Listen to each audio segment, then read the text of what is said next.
Get it in. Ovechkin now on the near side. Falk's going to take him to the inboards end. Tucker unable to clear it out. It comes back into the middle on a play. On the forehand, toe drag, score. That was filthy and sick by Beauvillier. 3-0 Washington, 15:27 to go. Second period. Blues go to check it loose in the offensive zone. The pass sent rink wide out by the Capitals. They get through the neutral zone. Walking it in, Ryan Leonard with a shot wide of the net. They walk it down the middle. Turn, wait, hold, shoot, score. Carlson, left side on Binnington. Blues trail 4-0 here in Washington. 10:32 to go. They get it in, they shoot, they score. How did he score that, Beauvillier?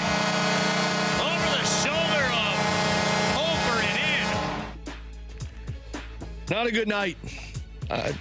There really are no other words for it. Not a good night for the Blues. I mean, we talked after that Vancouver loss to where it felt like the Blues were making strides, and then that Blue Jackets game, albeit I was a little bit more harsh than what the team felt, as they felt they played a better game against the Columbus Blue Jackets, but still felt like that was a bunny hop game to where you make progress, you take a step backwards, you make real progress against Edmonton. Like that felt like it was the game that was going to crack open the Blues' optimistic talk that they have had, and then you lay this egg. And I mean, I agree with what Joey said on their breakdown. Disappointing is probably the best way to frame this game, but more importantly, it's confusion as to what's happening with this Blues team right now, because I expected a little bit more after that game against the Edmonton Oilers, but they just came out flat. And, the one thing that I didn't realize until we just played that highlight, you heard them mentioning Braden Schen's fight. Man, your captain went out there and defended Colton Parayko after Parayko laid a nice, clean hit on Duhaime. Duhaime was going after him. Schenn goes in immediately, drops the gloves, and fights him. 22 seconds after that, the Blues let Washington walk down and score. So a lot of stuff going wrong with this team right now. Welcome into our fourth period. It's presented by First Community Credit Union. Along with Grant Francis, I'm Alex Ferrario. We hope to hear from Jim Montgomery at some point in our postgame breakdown, but we'll also have our final look. We'll have our soundbite of the night. All of this is live up on our YouTube channel at 101 ESPN STL. But first things first, let's jump into our takeaways. It's time for tonight's 3 takeaways, presented by Ted Drew's Frozen Custard, a St. Louis tradition for over 95 years. Unmatched quality, unforgettable taste. First takeaway is the goaltending. Look, it wasn't good. You didn't make the big saves that you needed to. But with that being said, Binnington was the reason that it was only a 1-goal deficit after the first period. The first period ends, the Blues were outshot 12-5. They were outchanced 7-4 in terms of high danger chances, 14-10. Corsi rating was 61-39%. At one point, the Blues were stuck in their own zone for 3 minutes and 1 second. I'm sorry, it was 3 minutes and 15 seconds stuck in their own end. Gave up 4 total shots on goal, took the penalty, gave up the power play goal, and then were never able to pull themselves back into it. But Binnington was the reason it was a 1-goal deficit. But then the floodgates open. Now, look, that Ovechkin goal, Binnington's far on the post. He tries to get back. It bounces off of Walker's skate. Regardless, breakdown in your own end. That started with Binnington delivering the pass to his defenseman, and then the Blues weren't able to clear the zone. But then from there, the first Beauvillier goal just skates right in. Tucker tries to make the clear along the boards. It doesn't get to Sundqvist. Picked off, goes to the front of the net. Carlson just skates into the middle of the ice and is able to turn around and wrist a shot past Binnington. Beauvillier, again, just skates in and is able to dance straight to the goaltender on a puck that I think the Blues thought it was dead because of the hand pass, but because Mailloux touched it with his glove, it was a free play still for Washington, and they took advantage of it. But one, you can't give up 7 times 5 or more goals and expect things to go your direction. Tonight they gave up 12 high-danger scoring chances, which was an area that they improved on against Columbus and against Edmonton. And then on top of all of that, your goalie wasn't able to make the save. And it's not so much that it's all on the goalies. It's the goaltending not cleaning up the mistakes in front of them. And that goes back to what Doug Armstrong had said a couple of weeks ago when he was asked by Bruce Boudreau of, what's gone wrong with this team? I think Bruce talked about the tight schedule, and Armstrong's like, it's not the schedule. He said, our team doesn't have anything to fall back on. Last year, in the midst of them struggling early on, they always fell back on their goaltending because their goaltending would just keep them in hockey games. Now, your goalie's not able to make that. And so what happens? The mistakes you make are glorified, essentially. Like they're bigger than what they're supposed to be, but still, you need to make the save. And on top of all of this, pulling Jordan Binnington in this game just sets you up for even more problems moving forward, because now you've got the decision to either go back to Binnington or play Hofer after he played 1.5 periods of hockey. I think you have to play Hofer tomorrow, because if you don't play Hofer, we're talking about Jordan Binnington playing in, 12 of the 14 games that we've seen so far this season, in terms of 3 times a goaltender has been pulled, and 2 of those has been Jordan Binnington. And with a back-to-back and then a game on Saturday, and then you got another back-to-back next week, you can't afford to be doing this with your goaltenders. So this was a game that you really need your goalies to come up with a big save at the right time to just kind of pull your team into the fight. And my goodness, they did not have that. And that's the second takeaway. I'm really surprised at how flat this offense looked tonight. They ended the game with a total of 24 shots on goal. But, you go through this, Braden Shen didn't have a shot attempt, which, Braden Shen was doing a lot more than worrying about shots, trying to pull his team into the fight. But Pavel Buchnevich played 16 minutes and 44 seconds and had 1 shot on goal.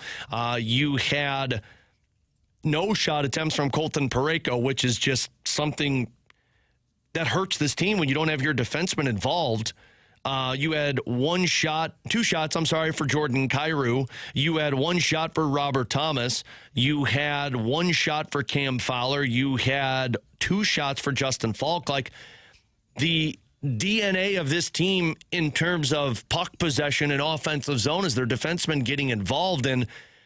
Not only were they not getting involved in the offensive side, but they weren't even helping keep plays alive on the offensive side. So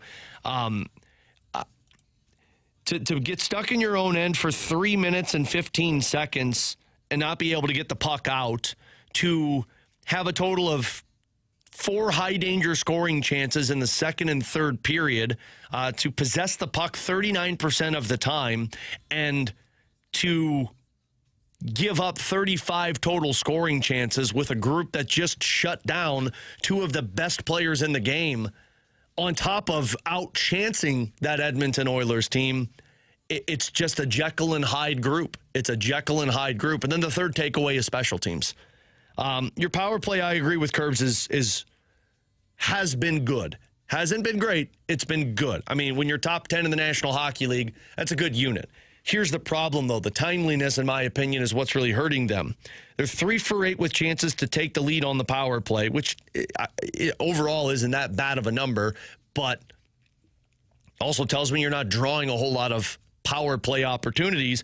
You're 2 for 7 with power play chances to tie the hockey game.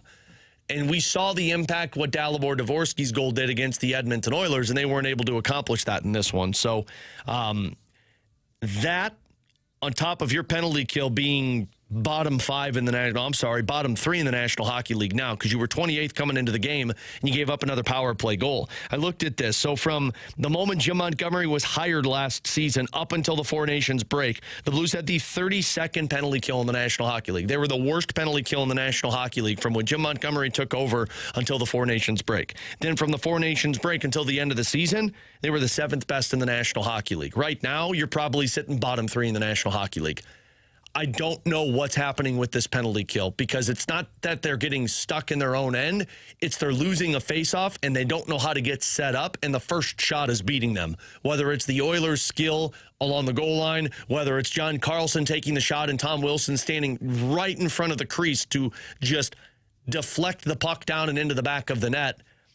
It's just not the same team you saw against the Oilers. It's not the same team you saw against the Vancouver Canucks. This one looked a lot more like the team you saw against the Detroit Red Wings or the team you saw against the Utah Mammoth a couple of weeks ago. So on top of all of that, man, the Blues just never pulled into this hockey game.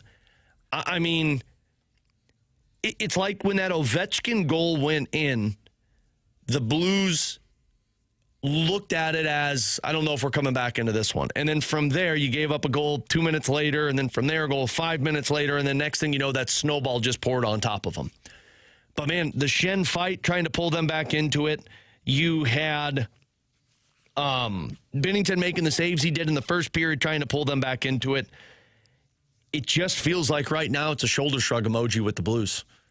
I don't know if it's disconnection of the players on the ice. I don't know if it's just not digging in deep into what Jim Montgomery is trying to get them to accomplish on the ice, but it's areas of the game that they've told us they feel like they're making strides with, but they take this step backwards. And my good buddy BK went back and looked through this, because it's the 7th time that the Blues have given up 5 or more goals this season.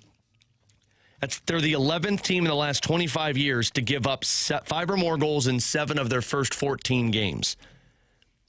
In the past 25 years. I'm not going to list off all of these teams, but those 11 teams, 5 of those 11 teams picked in the top 5 of the draft.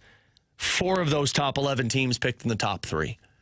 And the only ones that didn't was the Colorado Avalanche, as they made the playoffs, and that was this past season with 102 points. And they have Nathan McKinnon on their team, so that's how you pull yourself out of if your goalies or your defense aren't performing well. But overall, just a game right now for the Blues that I would imagine Jim Montgomery is questioning just as much as we are questioning what has gone wrong with this team. So those are my Ted Drew's 3 takeaways. If you've got takeaways, you can send them over to us, 314-399-9646. You can also send them over on our YouTube channel at 101 ESPN STL. We'll get to some of your comments and your thoughts in our next segment. We'll hopefully hear a little from Jim Montgomery. But now, let's get to our soundbite of the night.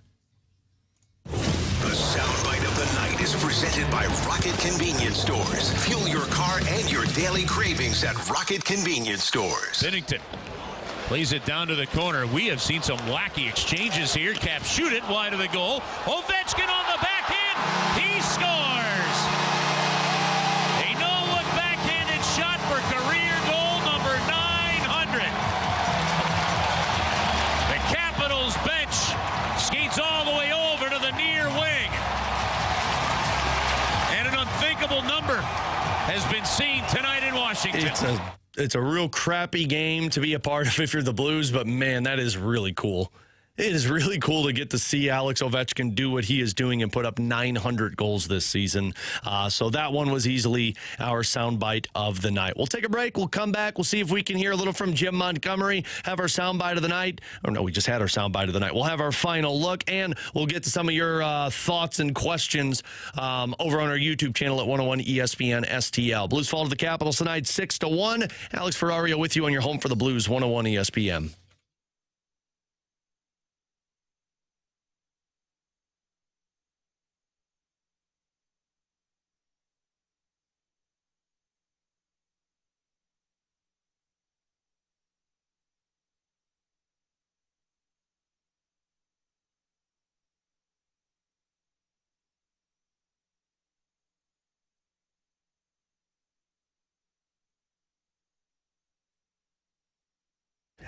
Alex Ferrario back with you to tell you about my friends out at Classic Air Care, who has been helping people stay comfortable since 1926. And whether you've got an older HVAC system that you're just trying to keep alive for a few more years, or maybe you got a newer unit, but you want to make sure that it lasts you as long as it possibly can. And that's where the maintenance agreement comes into play. It's twice a year. Classic Air Care comes out. They check the unit, clean the unit, fine-tune it, make sure everything's good to go for the upcoming seasons that you're about to go through, whether it's the hot summer or the freezing cold winter. Right now, the fall maintenance, it's a perfect time to get your furnace checked out before you go into the winter seasons. And the perks of that maintenance agreement when you sign up is if any issues pop up in between those two visits throughout the year, you get priority scheduling because you're a part of that maintenance agreement family with Classic Air Care. I've been using them since 2016. My dad has been using them for his home since as long as I can remember. They've been helping people comfortable since 1926. So call them today, schedule online, do me a favor and tell them Alex Ferrario sent you. Classic Air Care and ClassicAirCare.com.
Welcome back into tonight's fourth period. It's brought to you by First Community Credit Union, presented by Scott Lee Heating Company and Urban Chestnut Brewing Companies. We're live up on our YouTube channel at 101 ESPN STL, along with our producer Grant Francis. I'm Alex Ferrario. As the Blues fall to the Capitals tonight, 6-1. So let me run through some of these things that I've written down because there's.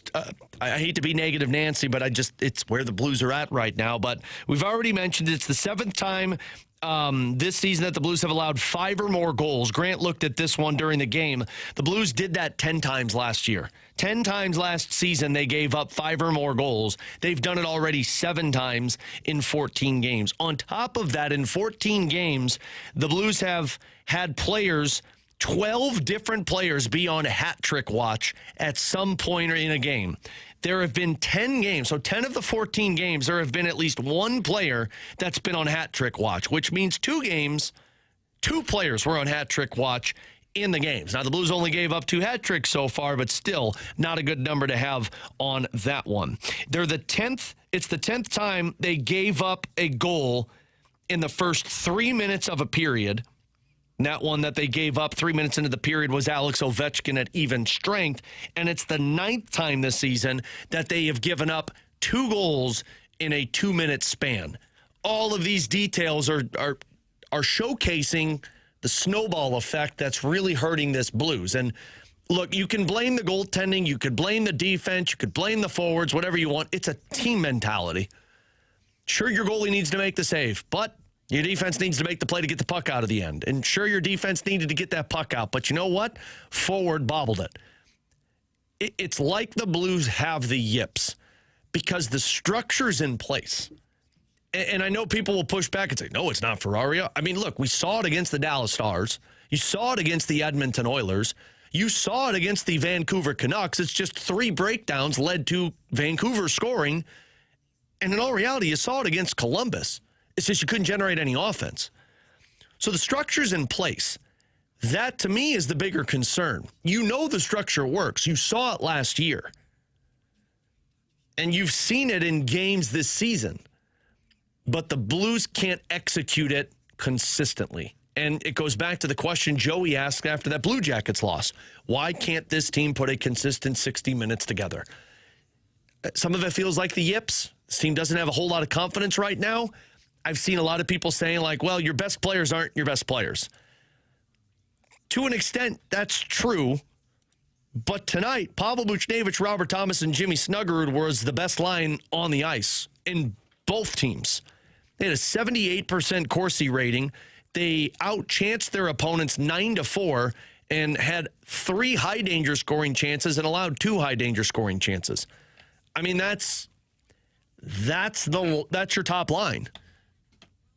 The problem was everything else in between. 23% Corsi rating for Walker, Bukestad, and Toropchenko, which scoring chance, they were outchanced 7-2. You don't have an identity line. That's a big factor into all of this. Shen, Pius Suter, and Jordan Kyrou, that was a 40% Corsi rating. They were outchanced 2-3. And then Holloway, Dvorsky, and Sundqvist, they were outchanced 6-1. And then for a small sample there, they had Holloway, Suter, and Shen going. They took Kyrou off of that line combination, and that one had 1 scoring chance, didn't allow 1, but they were only out there for about 1 minute and 16 seconds. So, yes, I understand people saying, well, your top players aren't your top players. They're generating the offense.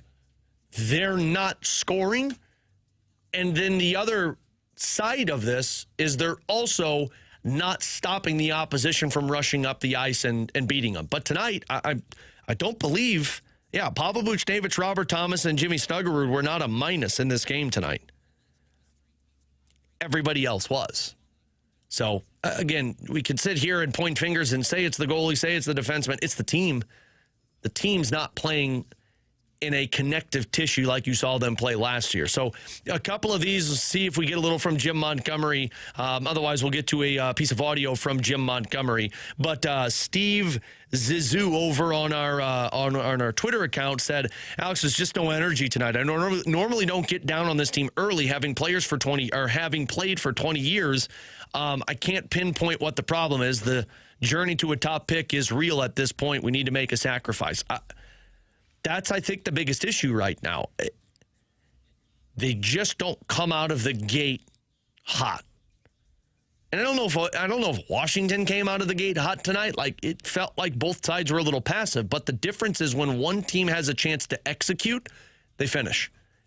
And the other team misses their chances, and when one goes in, it just feels like the game gets away from them from there. AZ over on our YouTube channel asked the question, Alex, honest question, do you consider getting rid of any coaches? Not Jim Montgomery, but one of the assistants. No, I don't think that does anything. Because it's not that the coaches are telling them to play a certain way. Again, we've seen the structure against Dallas, against Edmonton. That's 2 of the best teams in the National Hockey League. Their records don't show it, but they will be at the end of the season. So they were telling them the wrong way to play, and then that game they just decided to play the right way, and then the next game they didn't. The penalty kill was a problem, and I'm not taking that away, but it's not like one coach just takes on the penalty kill and nobody else focuses on it. It's a group of coaches. They work together.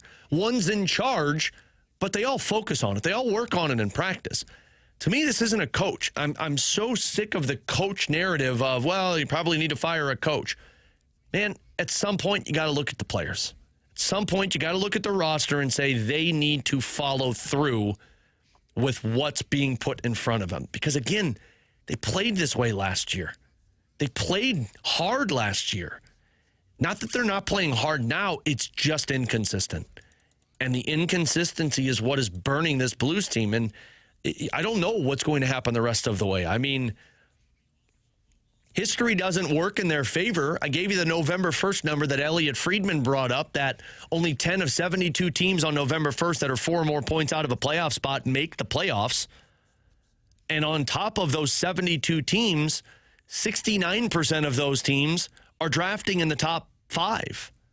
I'm sorry, top 10. 50% of those teams that were 4 points out on November 1st were drafting in the top 5. So I don't know what it's going to look like at the end of the season, but you can't expect to just be a second-half team and go on a 13-game win streak. You got to start performing well early, and right now the Blues just aren't in a spot to do that, at least consistency-wise. I know they felt like they were making progress, but tonight felt like it was a step backwards for the Blues. So appreciate everybody joining in on the chat over on the YouTube channel and, of course, on our text line, 314-399-9646. Now let's go back to a cut from Jim Montgomery that he had prior to the game with our Jim Montgomery audio. It's time to hear from the head coach, Jim Montgomery, presented by Fisher Window and Door Store, offering quality American-made Marvin windows and doors. Visit their showrooms in Brentwood or East Alton, Illinois. The team game is built in the right way. We've gotten significantly better defensively, which, the beginning of the year, our first 9 games was not good enough. Left our goalies out to dry.